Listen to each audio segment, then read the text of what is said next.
Hi, this is Shambhavi. Welcome to my weekly podcast about spirituality, love, death, devotion, and waking up while living in a messy world. The Satsang with Shambhavi podcast is recorded live each week with students of our nonprofit community, Jaya Kula.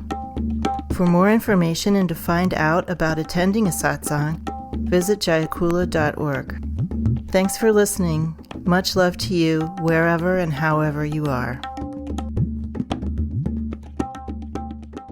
I would like to ask if our tradition has any point of view of materialism. Anytime we add ism to the end of something, we're actually referencing something that is a habit pattern. We've made something that could be a free and spontaneous expression into some sort of institution or pattern or identity or something that we're attached to. Materialism doesn't just mean that we have things, it means that we're attached to having things. And the point of view of this tradition doesn't specifically speak of materialism because it's actually speaking about any ism or ology or ogeny or any of those things that we might get overly attached to, whether it's part of our self-definition or part of what we want or what we don't want, anti this and pro that, and all of these things indicate something that is going to be a pattern of behavior, a pattern of thinking, a pattern of feeling that is going to persist in time. And what happens when a pattern persists in time? It means that it's often out of sync with the actual circumstance. The circumstances of our lives are changing all the time. We live in impermanence. And in order to live skillfully in impermanence, we have to adapt. In order to adapt, we have to not have all these attachments, because every attachment that we have represents a lack of ability to adapt. We want to live our lives more like surfers or swimmers or improvisational musicians than we want to live like people with convictions and patterns that we hold on to and people, places, and things that we hold on to. That being said, the implication of the tradition is that anyone could live any way. For instance, we could have a lot of stuff or we could not have a lot of stuff.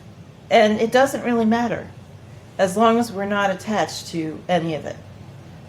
When we don't have a lot of stuff, if we're not either bemoaning that or we're not attached to some idea of being a renunciate and bragging about not having a lot of stuff, or if we have a lot of stuff and we want to keep our stuff no matter what, or we have some idea that having a lot of stuff is bad and we're trying to get rid of our stuff to prove that we're good, any of those positions represent a loss of freedom, a loss of adaptability, and a loss of presence.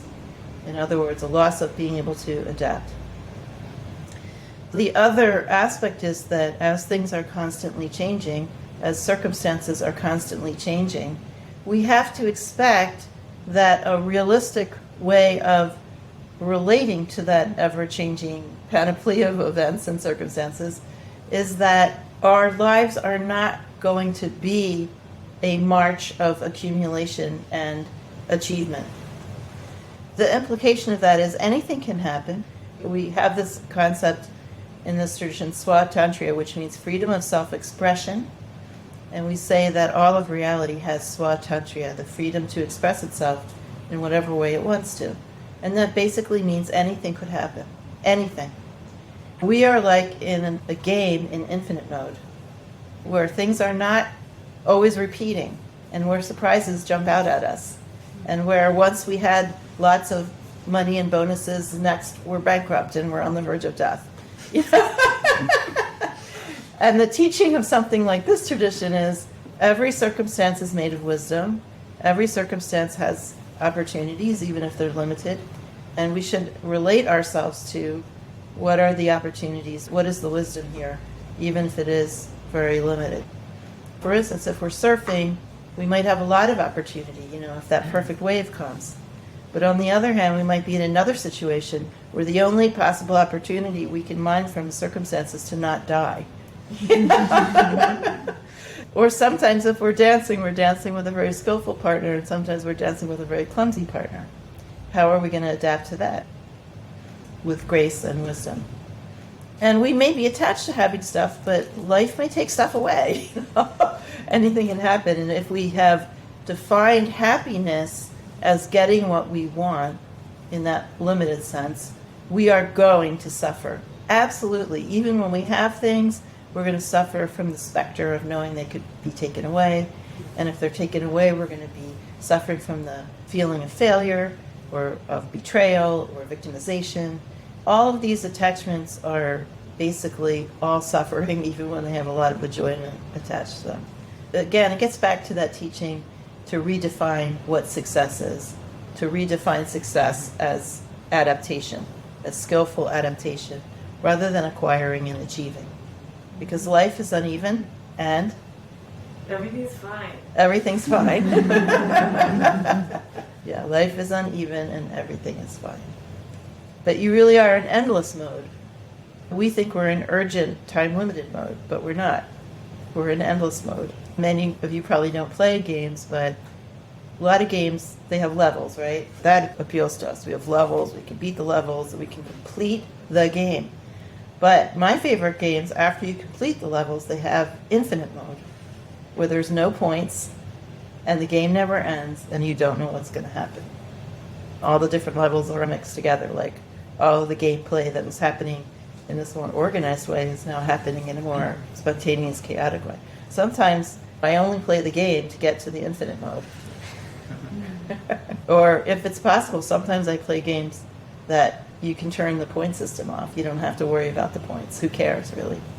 It's more the feeling of being able to adapt, that fluidity, that water-like quality. This gives the impression that I play games a lot, which I don't, but I have thought about them. Occasionally when someone's a really terrible driver, someone in the community,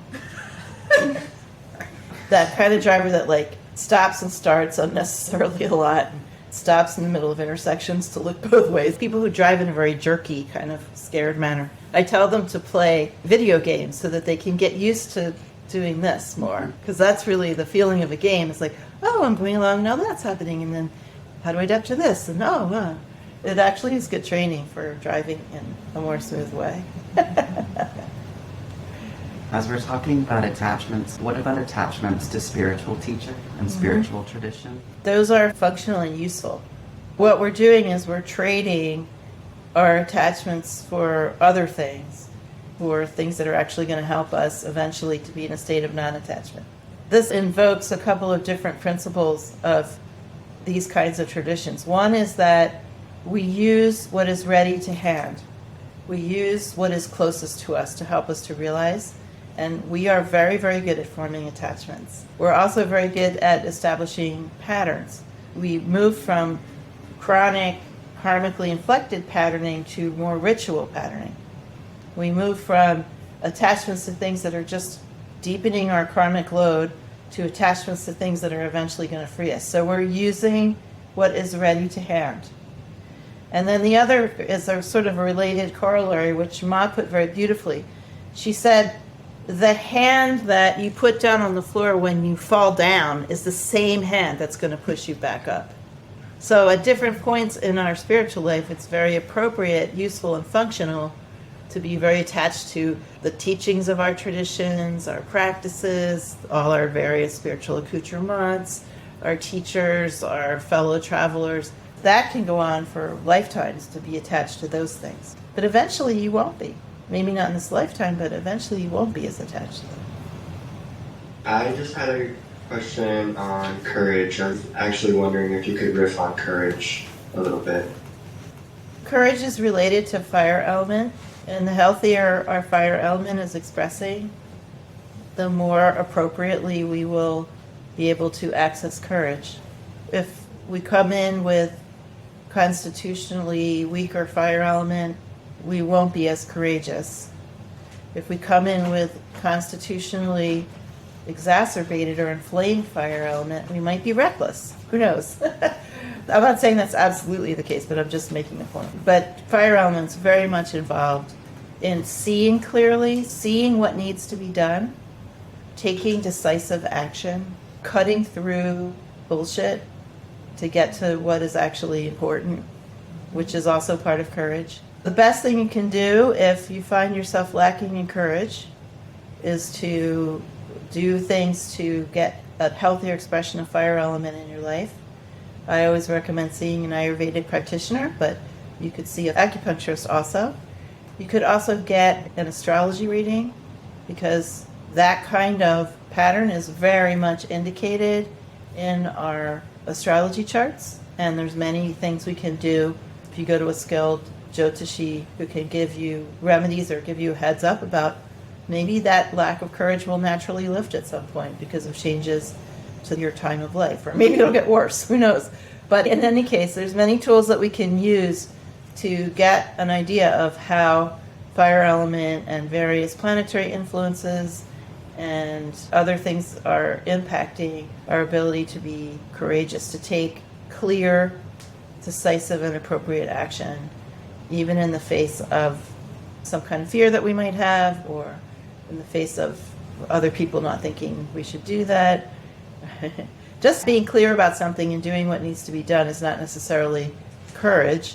Courage implies some sort of feeling that one might get pushback or hesitation in oneself, or doing something where we put something at risk. And of course, that is called for sometimes in life. That is skillful action. Sometimes holding back is skillful action also. Fire element's also involved in having the clarity to know when holding back is skillful, when playing it safe is skillful, and when being courageous and doing something a little riskier is skillful.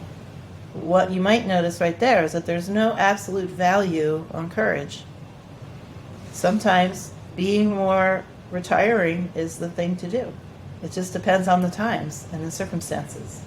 Anything might be a skillful way of responding to something. It's not just like one set of things that's skillful. Everything has its place. But fire element helps us to discern what is appropriate action, including by getting help when we need help. That's discerning also. Getting advice from an expert is discerning. And using someone else's fire element to supplement our own. That's one of the reasons to have astrologers and diviners and teachers and doctors, is to borrow somebody else's clarity when we don't have so much clarity. That's good too. Anyone who feels that it's better to do things by themselves or on their own, or to figure it out on their own, is really cheating themselves. None of us has the full complement of wisdom accessible to us.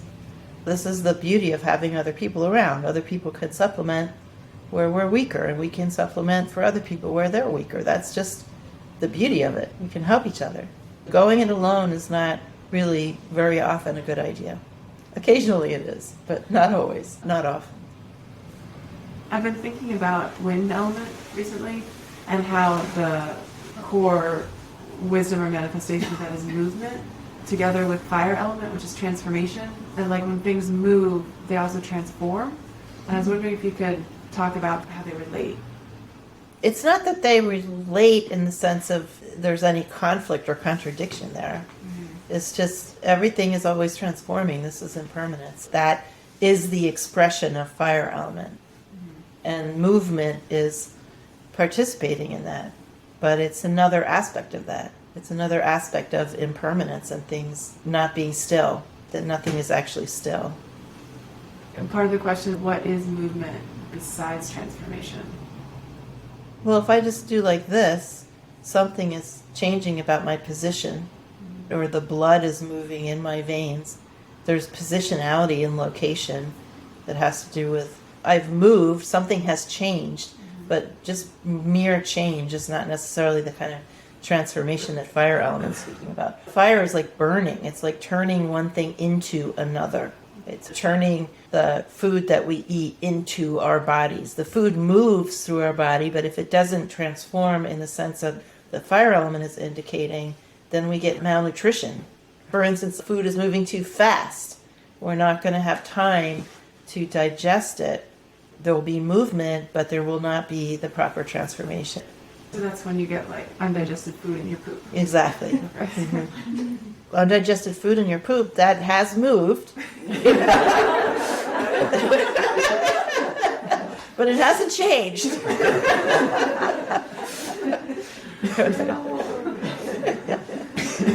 Going from table to toilet.